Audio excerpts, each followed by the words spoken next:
Halo semuanya, selamat datang di channel YouTube Keluarga Rure. Di video kali ini aku berbagi sedikit informasi ke para moms semua di luar sana yang mungkin lagi hamil, bagaimana kita bisa menggunakan BPJS kita dengan semaksimal mungkin. Tetap stay tune ya.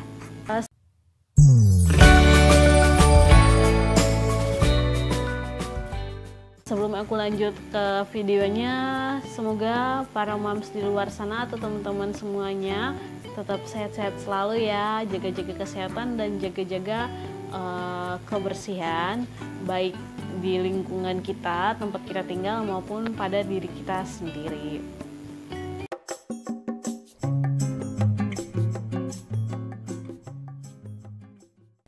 Oke moms, langsung aja, ini 4 hal layanan untuk ibu hamil yang ditanggung oleh BPJS. Yang pertama adalah layanan pemeriksaan kesehatan. Layanan pemeriksaan kesehatan ini biasanya kita cek darah, cek tekanan darah, cek tinggi badan, pokoknya dicek semua. Kalau misalnya kita pertama kali datang ke vaskes kita, oh iya, vaskes adalah fasilitas kesehatan. Nah, biasa di kartu BPJS kan ada tertulis vaskes tingkat 1. Nah, biasanya vaskes tingkat 1 itu adalah tempat kita pertama kali harus datangin kalau misalnya kita ingin mendapat fasilitas pemeriksaan ibu hamil secara gratis. Nah, biasanya kalau misalnya vaskes kita nggak ada layanan untuk ibu hamil, kita bisa minta surat rujukan dan nanti vaskes kita tingkat 1 kita nanti kasih surat rujukan gitu, nanti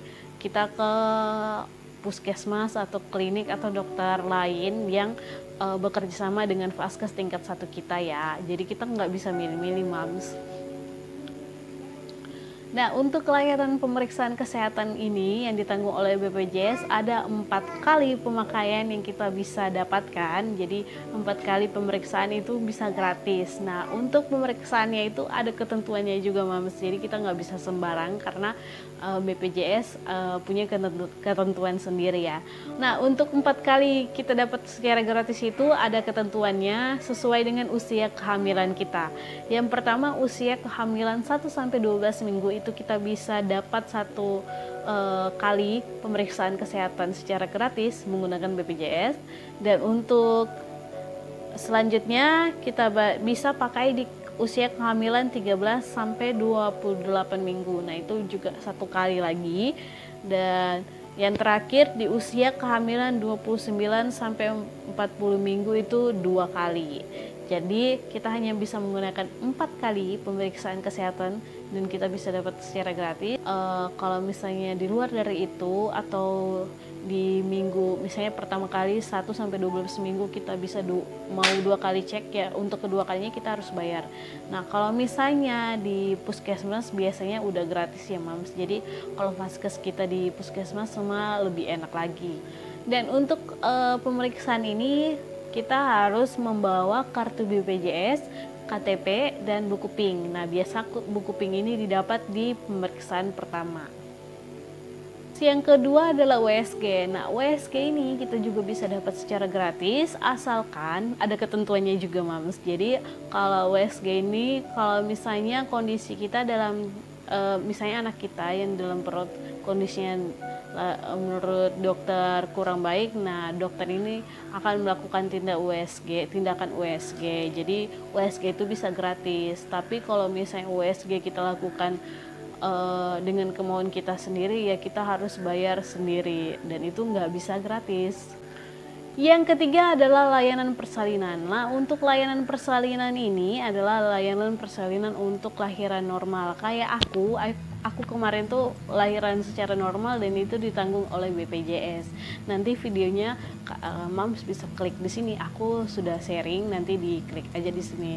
Jadi, untuk layanan lahiran normal ini kita bisa lakukan di vaskes tingkat 1 kita asalkan vaskes tingkat 1 kita itu mempunyai fasilitas persalinan. Nah, kalau misalnya di vaskes tersebut tidak bisa lahiran secara normal atau nggak punya peralatan yang memadai, kita bisa ke vaskes tingkat 2. Nah, vaskes tingkat 2 ini adalah rumah sakit. Nah, rumah sakit umum yang kita bisa memakai kartu BPJS di rumah sakit umum yang dekat rumah kita. Jadi kalau kayak aku, rumah sakit ibu anak ini memang bekerja sama dengan BPJS. Jadi enak banget ke situ dan aku bisa layanan normal dan ditanggung oleh BPJS. Yang keempat adalah layanan operasi sesar. Oke, Mams, jadi operasi sesar ini juga bisa ditanggung oleh BPJS, Mams. Asalkan ini ada ketentuannya, kalau misalnya dokter kandungan kita menyarankan untuk operasi sesar. Nanti kalau misalnya kita mau operasi sesar, nanti dibuatkan surat, jadi kita bisa tentuin tanggal. Dan biasanya untuk operasi sesar, kalau misalnya untuk dokter yang kita tuju adalah dokter rujukan, kita harus ke Vaskes tingkat 1 kita untuk minta surat keterangan lagi dari Vaskes tingkat 1 kita tersebut gitu. Jadi operasi sesar juga bisa gratis, Mams. Oke, Mams, itu adalah 4 layanan untuk ibu hamil yang ditanggung oleh BPJS dan memang hanya 4 itu, Mams. Jadi yang pertama yang kita bisa dapat ada layanan pemeriksaan kesehatan, kita bisa dapat USG, kita bisa dapat layanan lahiran normal, terus layanan lahiran sesar. Jadi 4 hal itu yang bisa ditanggung oleh BPJS dan kita bisa dapat secara gratis. Jadi mungkin para moms di luar sana yang mungkin kurang mengerti atau kurang paham penggunaan BPJS ini, semoga video ini bisa bermanfaat dan mungkin ada yang ditanya-tanya bisa komen di bawah. Kalau misalnya aku tahu, aku akan berbagi atau bahkan balas. Dan semoga moms-moms di luar sana yang lagi mempersiapkan diri untuk kelahiran dan sekarang lagi masa-masa pandemik kayak gini, tetap jaga kesehatan ya, moms. Jadi pas hari H mau lahiran tetap sehat, kuat, sampai setelah lahiran pun si ibu dan anak tetap sehat selalu. Oke, moms, sekian dulu video dari aku. Semoga video ini bermanfaat dan sampai jumpa di next video. Dadah.